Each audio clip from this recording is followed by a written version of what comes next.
Peterbot has just sparked the biggest snaking in Fortnite history. This has gotten all the players in NA extremely angry. Is this a panic move by Peter or an act of genius that will usher in an era of domination? So, in case you somehow managed to miss the chaos that has gone on since the FNCS finals concluded last week, Peterbot, Ritual, and Cold, after coming second place, will no longer be a trio. And after winning the FNCS, Acorn, Poyo, and Ages will no longer be a trio. Peterbot decided he doesn't want to play with Ritual anymore. He's done. He's out of that bandwagon. He's completely off of it. After winning 5 out of the 5 Cash Cup / divisional final weeks and coming second place with 900 plus points, he said, nah, Ritual, you're not the one anymore. And he's actually picked up Poyo. He's gone to the trio that beat him. His old teammate picked him up, and it's causing absolute madness. I know a lot of people are probably thinking, if you somehow didn't know what was going on, a lot of people are thinking, Levin, how's this happened? Like, how is this even possible, right? Like, you know, they won. They qualified for globals. Like, they qualified for LAN. How does all that work? So traditionally, how it works, and correct me if I'm wrong, my friends, how it works traditionally is obviously when you qualify for globals, you have a sort of time period where you can disband your team if you no longer want to play with each other anymore. But that requires you to have each individual member of the trio sign the disband form before like the certain day. I think it's sometime in April or something. Now, naturally, if you're the player getting dropped, you don't want to sign that damn form. Like, No chance. That's not something that's in your best interest, right? And so from there, we essentially have a situation where Ritual, Acorn, and Ages obviously would have to sign those forms, right? Ritual being the player drop from Peterbot's trio, and then obviously Acorn and Ages on Poyo's trio would have to be the ones to sign it for that team. And all 3 of those guys don't want to do that. And we're going to jump into all the different reasons why they don't want to do that. But essentially, that means that officially for globals, this trio cannot form. This new trio of Peterbot, Cold, and Poyo cannot form. And they have said, screw it. We're just going to play anyway. We're just going to play every tournament, even if it means we can't play the global championships together. Guys, what do you make of all of this so far? What have I maybe missed about what has happened here so far?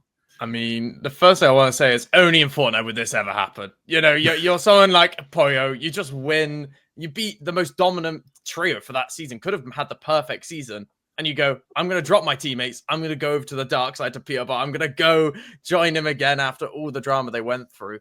And I think there's so many different dynamics you can go into, whether you're looking at it from Peterbot's perspective, right? Which is obviously what everyone wants to talk about, which is this actually is this a good move to go for going to picking up Poyo, right? Because if we think back to OG season, he didn't do that great IGLing. So there's so many little dynamics you can think about, which makes this so exciting going forward into the NA season. Yeah, no, for sure. This is the Peterbot effect. He's taken over the timeline. He's taken over the whole NA scene. There's never a dull moment when you have a player like Peterbot. It's either domination, team shuffling. It's really crazy. I'm really curious to see how it shakes out in trios, because I think it's a little bit more dynamic in terms of player performance than in duos. Yeah, it's interesting, right? Because I think the main thing is we've obviously heard a lot from almost all of the parties since this has happened, right? Peterbot's been in a bunch of streams, Acorn's been in a bunch of streams, and we'll talk about some of the things that they've you know, sort of everyone's been saying about the situation. But one thing that I think is really interesting here is obviously like Peterbot, the idea behind this is I want to take my placements back into my own hands. Like, I want to have control over the decisions the team's making. And we'll dive into that deeper because I think there's a lot going on there. Like, I think that's really interesting that he's sort of thinking this way. Obviously, the problem is, you know, this is very unprecedented. Like, this hasn't happened before, right? When you look at some of the, you know, biggest snake innings of all time, and you know, situations like this, you brought up, Teddy, when we were talking before, like when this happened back in the day with like Booga, right? So clearly a lot good. Booga was always the guy known for the snake innings, right? But, you know, Peterbot's sort of taking that mantle now. Remind people of what happened back then, because I think it's the most similar situation I think we've seen. 100%. So Bugha, much like Peterbot, he can't do anything other than win FNCS or it's an underperformance. Prime Bugha was exactly like that. So he had to wear that mantle of the World Cup winner, the best player, highest expectations every single time. So in Chapter 2, Season 7, right after Day Miro and Reverse had won their second FNCS together, they had won 2 out of the last 3 starting in Stark season. They snaked Reverse 2K for Bugha, which had a cascading effect because I'm gonna get the facts wrong. But Bugha was playing with Avery and He dropped them.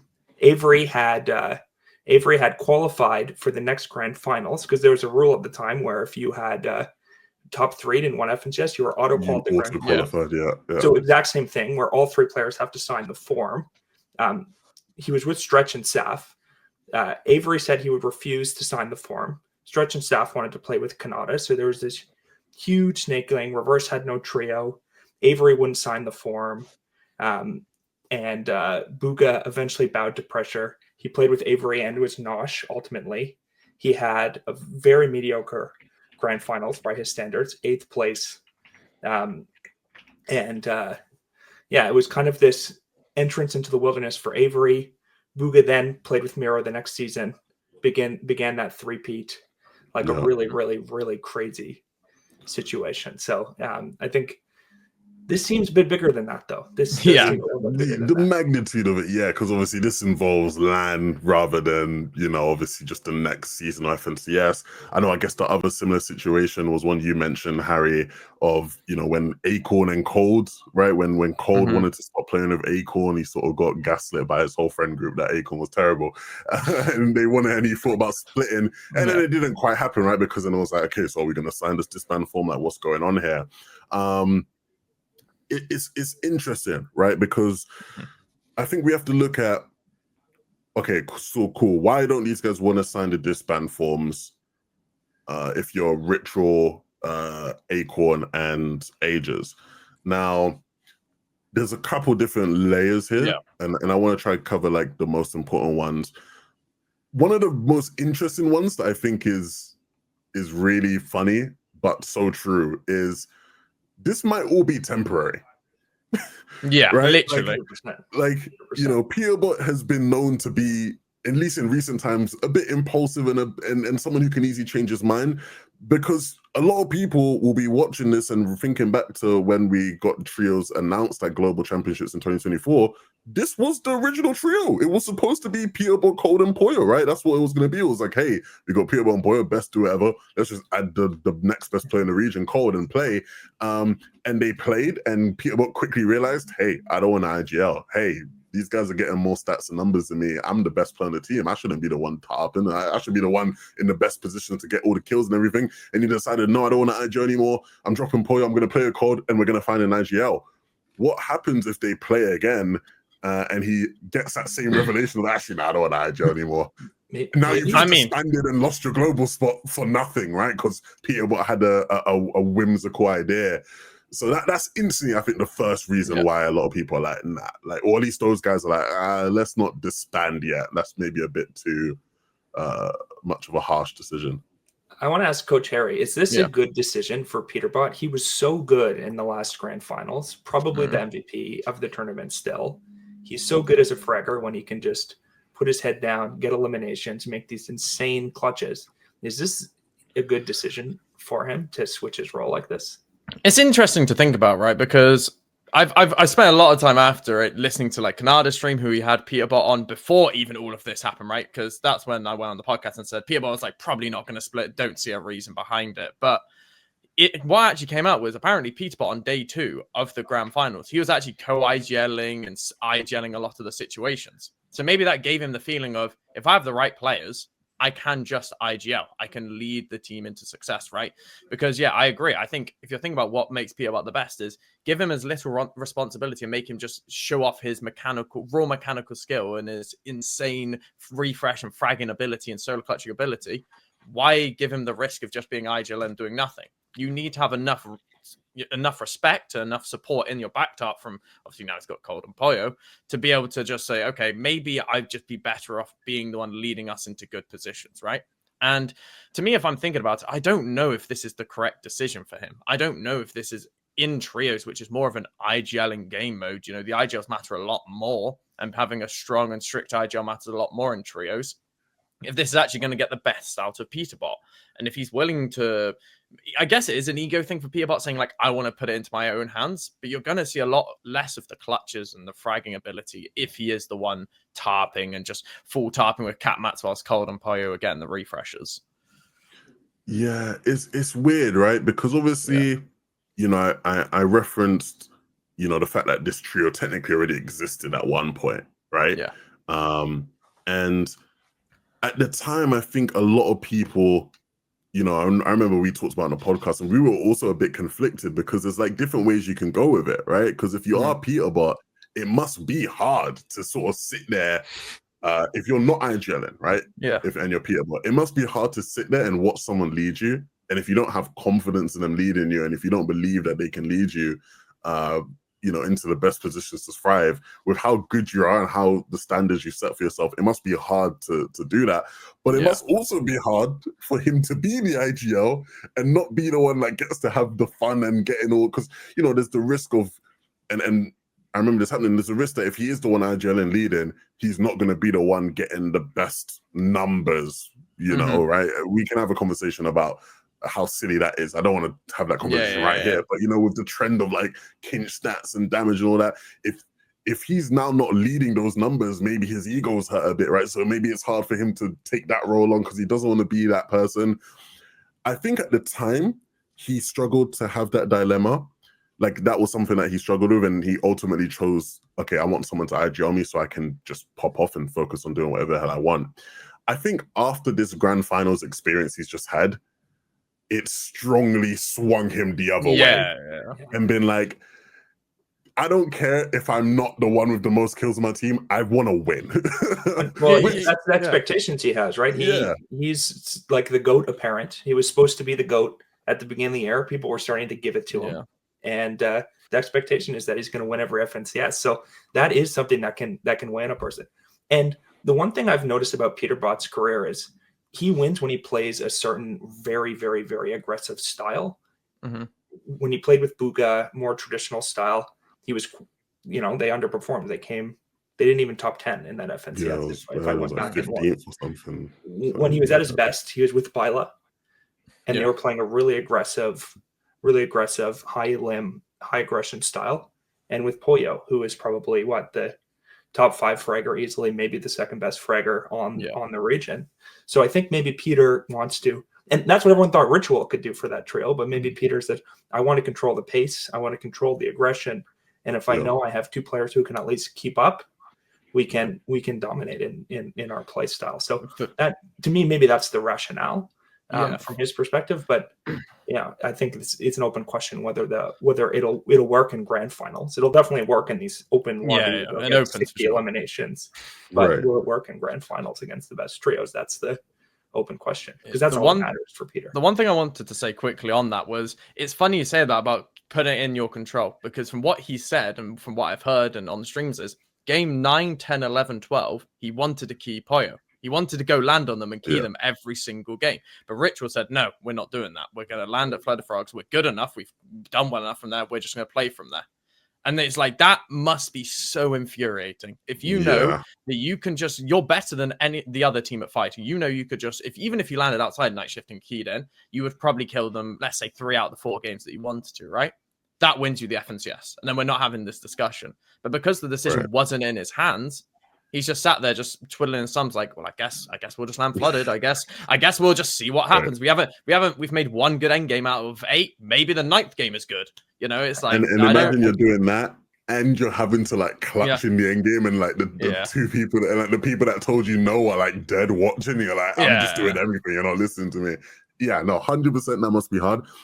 When you're looking at how did we get here, a really interesting part of this that not enough people are talking about is actually like the Pollo side of things, because Pollo's had to decide to leave the team he just won with, a team that many people who obviously, know and analyze the game and watch the game expected this team to be a very good grand finals team, right? Like on paper, I would say they were the strongest team on paper outside of Peterbot's team. Obviously, they weren't performing at that level in the run-up, which is why not many people maybe predicted them to win, or definitely not many people predicted them to win, right? But in terms of who was the next best team, not many people are saying them. But, if you're Poyo, leaving that trio to play with Peterbot, one, I think it says a lot about Peterbot and Cold and how he rates them.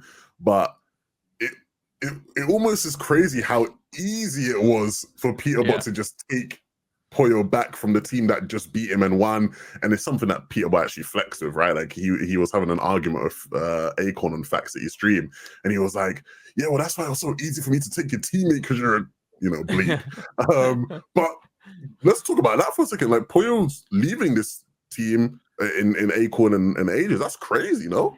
It's insane. Like, I think there is very, very, very few, maybe no one apart from Peterbot who would make this decision, right? And I think it's such a interesting dynamic because it shows, it shows the respect and the how he feels and the confidence he has in certain players. It's not based off placements for Poyo. He wants to keep his run going, and he's just thinking to himself, which trio gives me the highest chance of winning? And in his head, all these really had, if you actually think about it, is they had a very they came top 5, I think, in the Cash Cup before, a middling performance into heats, into grands. That's all he's really got to show for this trio. And is he going to stop the opportunity of playing with Peterbot for the whole year for 3 tournaments? I mean, a lot of people in that situation, when you contextualize it like that, would also go to Peterbot. They also would, because you're like, I have a year's experience playing with Peterbot, winning everything, dominating everything, winning LAN. I have so much more confidence in that than Acorn and Aegis, who I played one season with, or not one season, 3 weeks with, whose endgames weren't even that good. If you watch it, it's like they're making deep into endgame because Surge was good, but they weren't winning as many games as you expect with a team who won FNCS for 900 points. It's kind of interesting to think about. Yeah, I was confused at first 100% why Poyo would do this, but I think Harry nailed it. This guy just wants to win. He's going to go where he thinks he gets the best chance to win, because this might not be the right choice for all of the players involved, but where he thinks he gets the right chance to win. And he's fully out of Peterbot's shadow now, right? There's no possible narrative. No one can say that he was carried. There's no one that can say that it wasn't a 1A, 1B year last year, that Poyo's one of the best players in the world, and Poyo's one of the best players, frankly, to ever play the game, right? You can't take anything away from Poyo now, and I think we probably won't hear from him because he's a very kind of reserved, soft-spoken guy, but I think he just, Harry nailed it, right? He sees a situation where he thinks he can win more, and he wants to go, and he wants to win everything. Yeah, it's really interesting because in the lead up to the Major One finals, when I watched that team, and I was fortunate enough, they let me in their Discord, and I would watch a lot of their tournaments and listen to the comms and stuff. And I think there's been a couple other people that have said this, and so hopefully he won't mind me saying this, but in the run up, I didn't think this team was gonna win or come second, and it was because Acorn wasn't in the best shape, right? He said it himself. He was, good actually. Yeah, he said it. So I'll say he was not looking the greatest. He wasn't looking at the Acorn that you expect, right? And he primed up a week or 2 before Grands. He primed up. He locked in. He obviously went to the dig house, and so he was on 0 ping. So he was feeling more confident and everything, which is what led to them, winning. But like you said, Harry, right?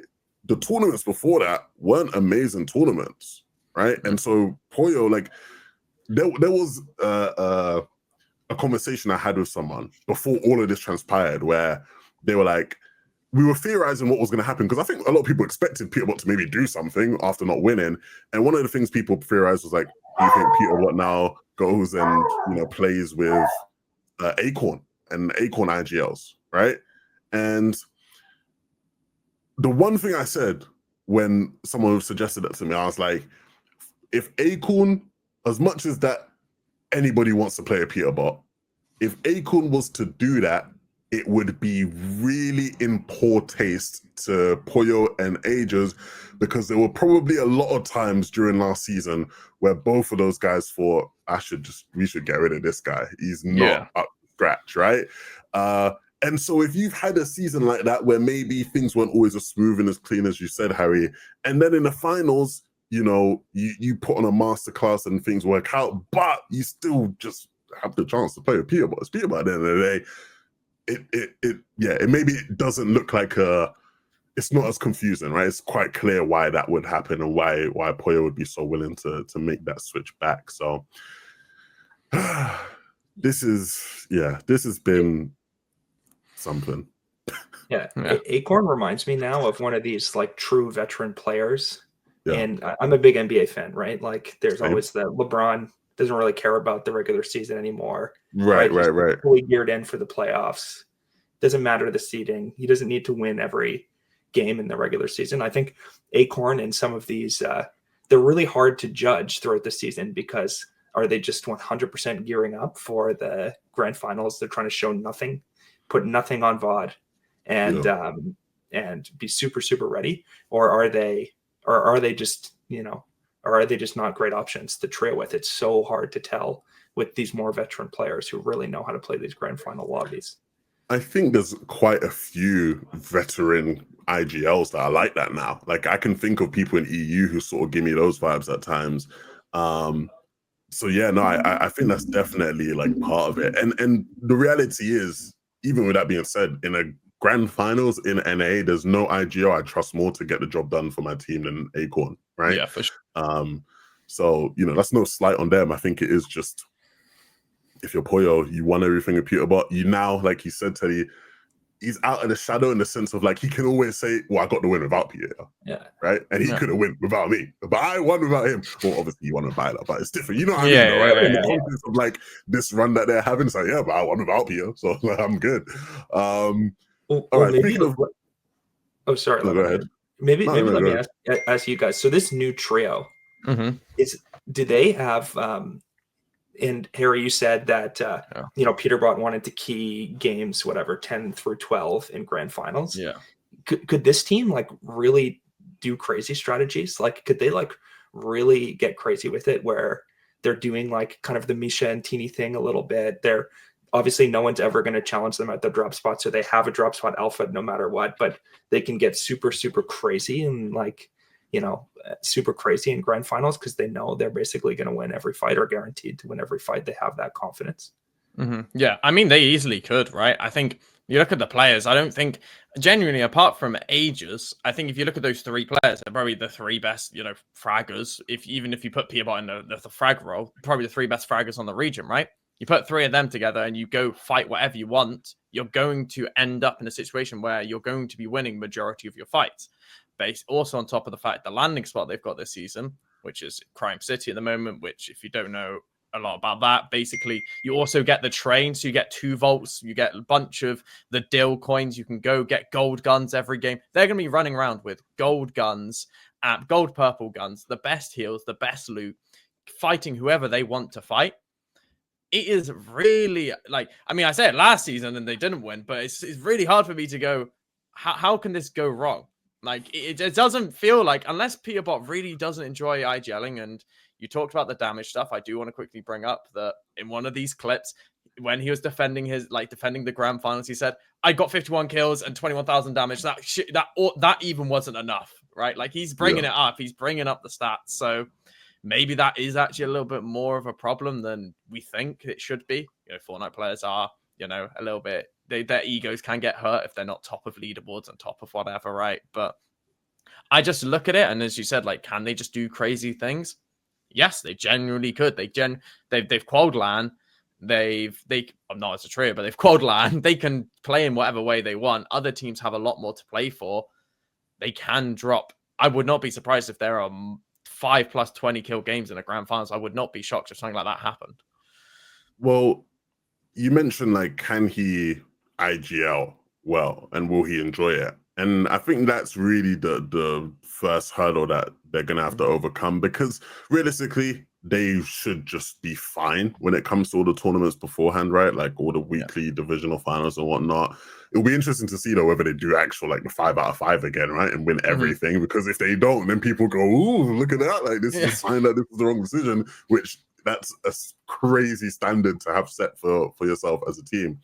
But IGLing in duos and IGLing in trios is not the same. Not only is it not the same, it's a whole different game for him to IGL now, because, you know, when they were having one of their arguments on stream, Acorn and Peterbot, Acorn's first thing was like, yeah, you IGL'd in duos, but you had a forecast. You had a Grim coin that saves you 3k mats every game compared to everyone else. You have, you know, knowledge of where all the zones are. You have the best loot. Like your job of the IGL in that scenario isn't the same. Like in almost any world, right? Like, yes, they had that because of how amazing you are as players, and you could alpha that stuff, and so you worked up like a very good game plan that suited your strengths. But when you don't have those incredible advantages over the rest of the lobby because of your fighting ability, do you have what it takes to put your team in the best spot to thrive based off of what that meta is, you know, consistently? The reality is, I think we just don't know yet with Peter. No, we don't. It would be the honest answer. Well, last year, like you said, Levin, the circumstances were perfect for Peterbot. Right. He worked with Raz, and they constructed a perfect playstyle for Peterbot, right? Perfect. Are they going to be able to recreate something this season in trios? You know, I don't know. I don't know yet. It's tough to tell. It's really tough to tell. It's hard because I think there's a lot of people, and Peterbot said it himself about and touched on the IGL'd in duos. You know, he was leading in endgame in duos. I could list off 5 duos in EU who I wouldn't, out of those 10 players, none of them would IGL in trios. You know, you've got Chap and Teeny. I would not want to be led by, to be honest, IGL by either of them in trios, you know, but that's not how they are as IGLs. But in duos, you can get away with a lot of that sort of stuff. And you said it yourself, the meta is a big thing. If this was last season's meta, and to be fair, they made the decision without knowing the meta, right? But if it was last season's meta, I'd be a lot more worried, because it's not like you have the best POI. Every POI is basically the same. Flooded is the best POI, was the best POI, but it wasn't like so much better like Raft or Grim, you know? It's not like that. This season, there are POIs that do have a huge advantage. You get an insane amount of loot. You get so much access to doing so many different things, right? So the meta is suiting this trio for sure. When it comes to leading, I mean, we'll just have to wait and see. It's impossible to know. The only thing we can go off is the OG Cups, which, I mean, Peterbot said himself, he did not enjoy IGLing back then. He did not enjoy trio IGLing. So it will be interesting to see what happens. And if maybe it was just the teammates he was playing with back then that he didn't enjoy IGLing. But to be fair, he still did play with Poyo and Cold, so it's not much different. I think one thing that would be really interesting in his like journey as an IGL, as good as those guys did last year, right? And, you know, we're all on record, I think, of saying like it's the best we've seen anyone do in Fortnite, right? If you're being critical, if you're ever going to be critical of like Peterbot as an IGL, even like last year when they were winning everything, the one thing you would probably say is like, he didn't do a good job of making it easy for Poyo to like follow him, right? Which is part of where, like, whenever people would criticize Poyo, I'd always be like, hey, yes, the game is very easy in some ways because he's playing with Peterbot, but he also has probably one of the hardest, like, following jobs of any player in Fortnite history at that level. Because, again, like, Peterbot, a lot of the time, it felt like was making plays for himself. And it's like, Poyo, figure it out. Stay on me. Figure it out, you know? Playing that way in trios, you're going to find yourself caught out a lot more naturally. So I'm very curious to just see like how much of his game does he have to focus in that. I think a key part of whether or not this works will be Raz, right? Obviously they're working with Raz. you know, the joke last year, I say joke, it was kind of like a serious thing. The joke last year was like, we'll just put two fraggers together and Rads will be the IGL. Like, we don't need an IGL because our coach is our IGL, you know? So, like, we don't need to do that. Is Raz gonna have to just be the IGL for these guys? That even that in itself is like a weird thing, because I think in that sense, like, Raz can definitely help them, and I think they'll have to lean on Raz a lot, especially early on as Peterbot tries to figure things out. But the thing about that the extra dynamic that you now add, which makes it all really confusing and weird, is that sure, Raz is going to help Pete figure it out, but what are we leading to? Because it's not like, okay, Major 2, he's going to figure things out. Major 3, he'll get a bit better. He'll be ready by Globals. By Globals, they're going back to playing with Ritual as it currently stands. Yeah, I mean... So it's like, you know, the timeline would make sense if, in theory, these guys were official trios for Globals, which they're not. Yeah, I mean, if you're going into sort of like the intricacies about it, it kind of sounds like both teams are taking it as a support for support trade. As in, and basically the reason why is obviously Peterbot's going to be IGLing, and obviously Acorn's going to be IGLing. You know, Ritual's not going to be IGLing, right? So obviously after 2 seasons of being the support player for Ritual and 2 seasons after being the IGL for Peterbot, you go back to the original trio. Why would Ritual go in IGL afterwards? It makes no sense. Peterbot should just stick as the IGL. It makes the most sense that way. So I feel like the way they're talking, and he probably would. So it feels like that's the way they're sort of perceiving it. And you know, we've talked. You kind of brushed on it there. The whole sign the contract situation. This is where this all leads to. Is we're talking about these trios. You know, it comes down to one contract, whether it will get signed or not. And you said it yourself, like at this stage, they are not official trios for Globals. It is the old trios going back. And well, what do you make of it? Let's start from like Peterbot's perspective. If you're in Peterbot's shoes and the whole contract situation is happening, what are you thinking or feeling? I think with Peter and Poyo, like they know they're going to make land no matter what. Yeah. So it doesn't matter for them. They're I would say battling for history. Maybe they don't think about it that way. They just want to win everything, but they're kind of like, you know, battling to be that upper echelon of all time player. I think, for example, Agers last year played in land, but he played as a fill. So he didn't qualify. He didn't finish in the top 10 of any FNCS last year. So for him, he's maybe sacrificing potentially tens, if not hundreds of thousands of dollars by signing this form, right? You know, Ritual probably feels the same way. Is it going to work out with Agers and Acorn? It's good that it's a 1-for-1 trade, but is there going to be a bigger snakening in the next couple of weeks? And, you know, Ritual is left off on the musical chair, so I don't know why he would want to sign it.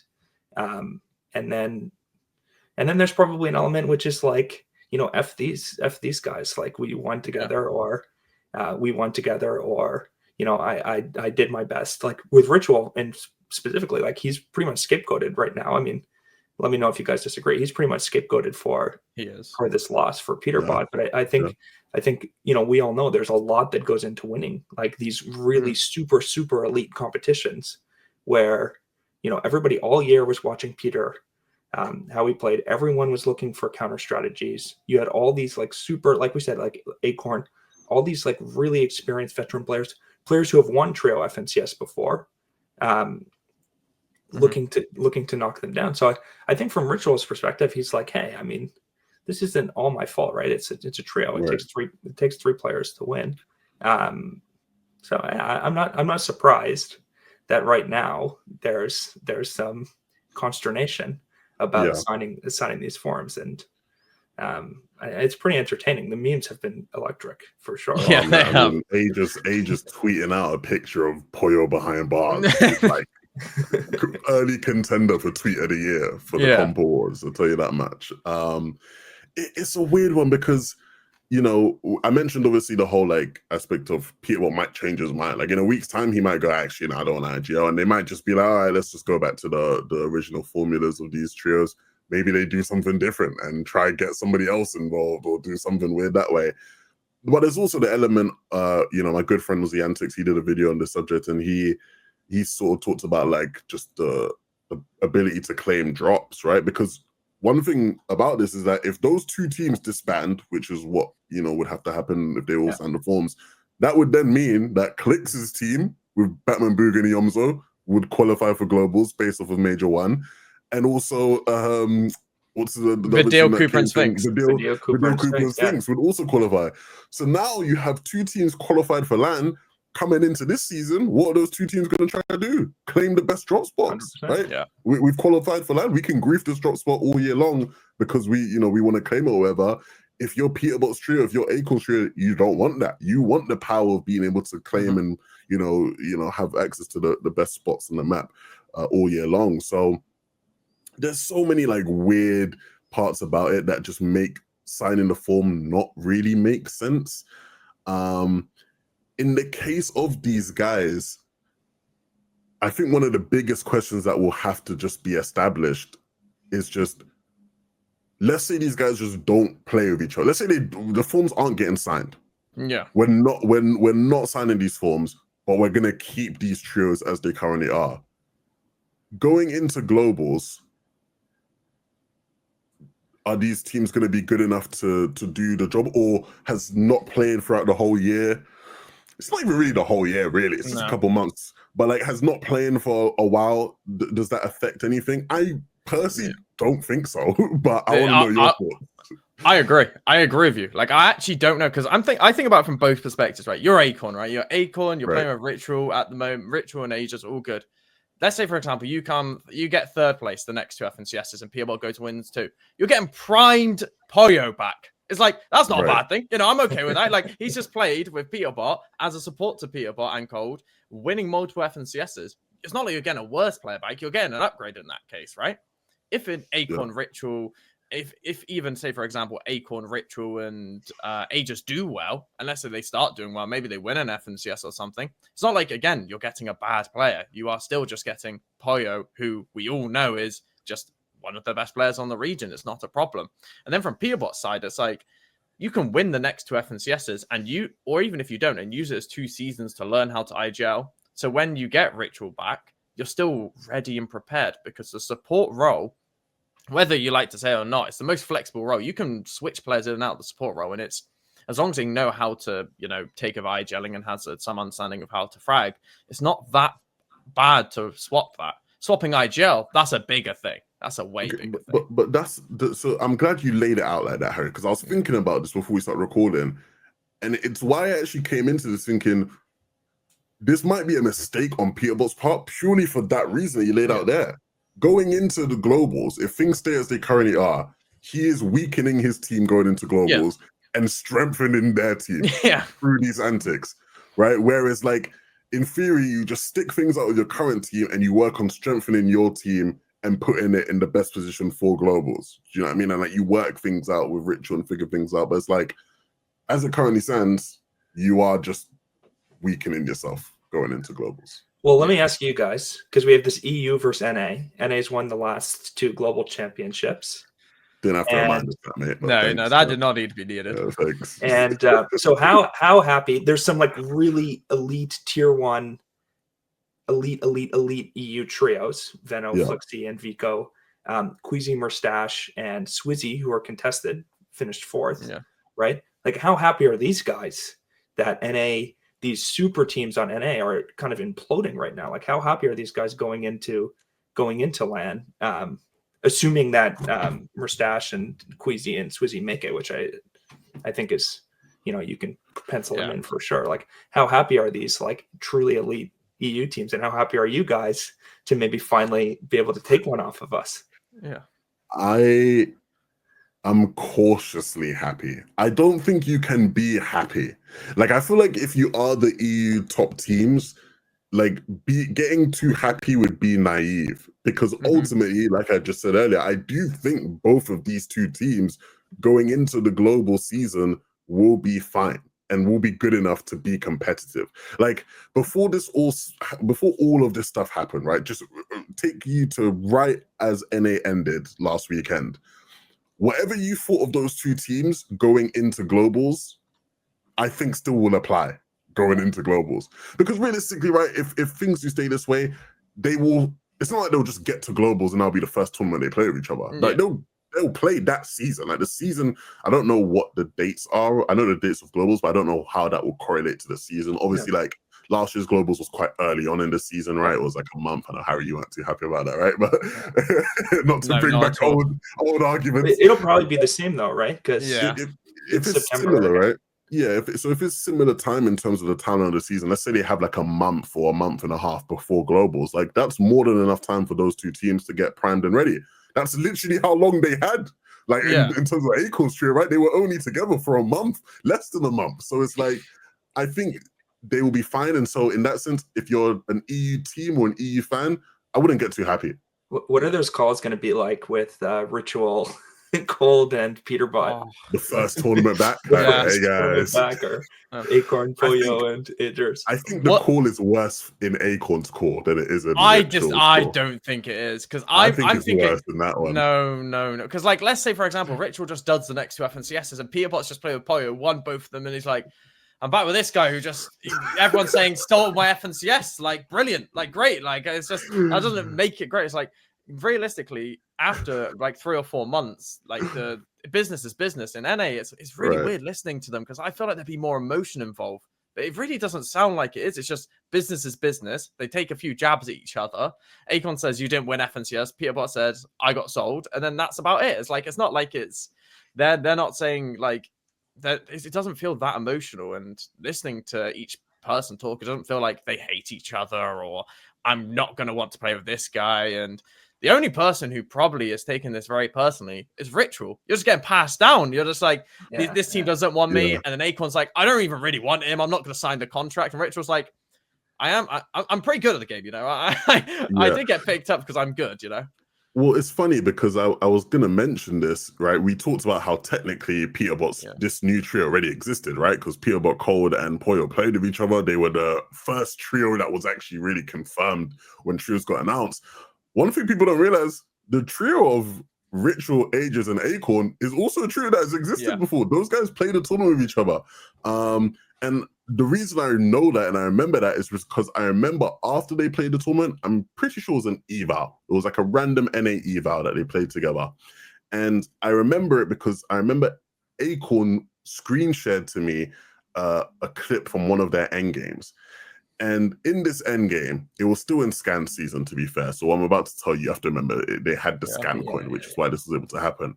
But in this end game, it's like 10th zone, right? So there's like 2 minutes left of this game at most, and they have 10 kills at that stage in the game. They end the game with like 25 kills. And so in like the final like moving zone, Ritual and Aegis come and Acorn is just like up top here on height. He's not doing anything. And Ritual and Aegis legit like get like 15 kills in like a minute and a half. It was like insane, actually insane stuff. I think it's a great trio. I mean, they can be crazy, but I think that trio it's like versatile. They fits well together. Acorn's probably the best IGL right now, at least on NA. And you know, if Aegis cooks like he did last, like I think that the other thing is people just forgot how good Aegis was in grand finals. I think 7 out of the 12 games he was the last alive in that trio, and he was absolutely cooking. Yeah, and I think the difference of the tournament was his solo clutches. If it's 14 points, 100%. That's the difference of the tournament. So I think that's probably another guy who's, you know, at least he's good memeing now. Yeah, I mean, Ritual can just focus on being a fragger support player. Like if he doesn't have that pressure of being the IGL anymore, and because remember, the reason why people were excited about Ritual, IGL, and Peterbot and Cold was because he's in NA. He was considered the best fraggy IGL. Like of all the IGLs, if you need one of them to get fraggy, he was the best person for that job. If he can now just focus on just being like a fraggy support player, being able to give support calls to Acorn when he needs it, and his role is now more simplified, and I think that actually suits him. So he might get back to like a prime level that, like you say, just makes this team genuinely incredible.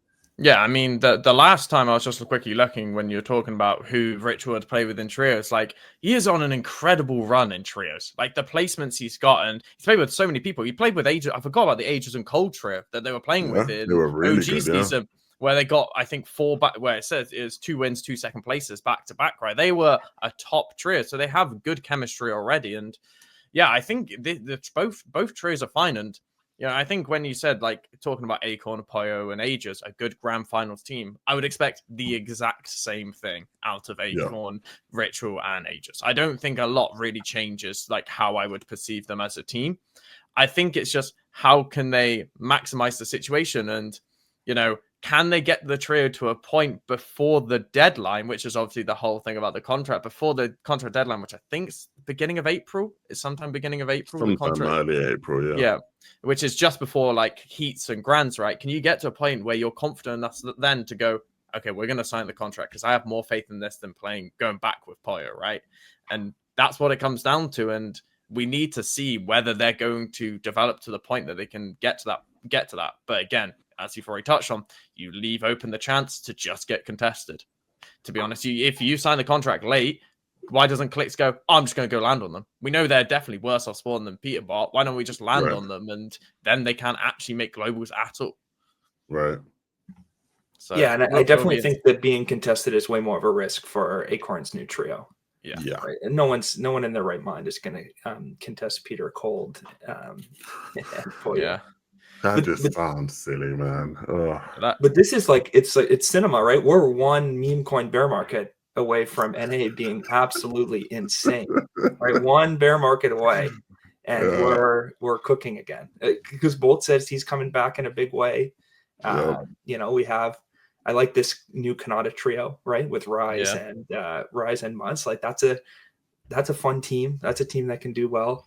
Maybe Booga's not quite ready to hang up the skates from Canada, so we'll use the hockey analogy here. We'll let you have that one. Yeah. Let me cook there. I think it makes for this FNCS ended up being amazing because everyone said Peterbot was going to win, and then he didn't. Right? That's like the iconic David Goliath. That's like an eternal storyline. Like throughout humanity, right? Like the huge upset, the huge underdog, all better because it was revenge from Poyo, right? But we have a great set of stories coming up. I mean, if the meme coins cool off a little bit. Yeah. Okay. Let's answer the question then definitively. Is this saga a mistake for Peterbot, or is it a genius move that you think will pay off in the long run? Are we saying it right now when because right now it seems like the contract's not getting signed. It seems like Acorn, whether he thinks it's the right decision or not, he is not going to sign the contract. If things stay as they currently are, I would say it's an incorrect decision. I think that because as we talked about with Poyo, right? The whole Poyo just saw only a couple of weeks of performances, right? Peterbot, they won 5 Division 1 finals and won the first game of Heats. They did everything perfectly. They literally had the perfect run into Grants. It couldn't have been better. It wasn't like they struggled in Heats, or yes, some of the finals were close, but they clutched it in every single moment. And they nearly did the same in Grand Finals again. They nearly clutched it when it mattered most in Grand Finals once again. Yeah. I just think like all this does, and again, it comes back to Ritual, it shows a lack of confidence in Ritual as a player, which then going into globals, that's not going to get better. Unless Ritual has an insane run with Acorn and Aegis, you're not going to be going into it with any more confidence than you had, or any less confidence. Sorry, like this, how low the confidence is going into globals. You're going to be lacking confidence as a trio, right? I think that would be a problem. I think from Acorn's side, hang tight. Just why sign the contract? There's no need at this point. I think it's the perfect situation for him. He's making Peterbot. He's making people angry and rattled, which I don't think a lot of people have been able to do in NA for a long time. To me, just off the rip, I agree with Harry. It seems like it's a mistake. It seems like it's somewhat of a panic move from the pressure of I'm Peterbot, I need to win everything. It's very entertaining, right? Like week after Grands, the timeline is completely exploded with some intrigue. So that's really good. Where we could be wrong is if this team, they just fully lean into, we're going to be the most aggressive trio you've ever seen, right? We're going to be Noah, Vidil, and Rezon on steroids. Yeah. We're going to land on teams that are close to us in the standings. We're going to push everything. We're going to, kind of shake up the way that the game is played a little bit. I think it could be very cool. And I think it could be a huge win if they, if they sit with Raz and they find the right approach to maximize all three of their skills. Because I think what we've kind of talked around a little bit is these are probably the three best players on the region from a mechanics, fragging, win capability. Are all three of them going to be able to hit their 100% peaks together? And that seems to be the reason why it's maybe a bit of a mistake, and maybe we're getting robbed of each of these guys' individual greatness on different trios. Yeah, it's so funny because it's like, we did the Fantasia podcast last week, and there were quite a number of like commenters who were angry at us, Harry, because they felt like we were too harsh on Pete's trio, in the sense of like,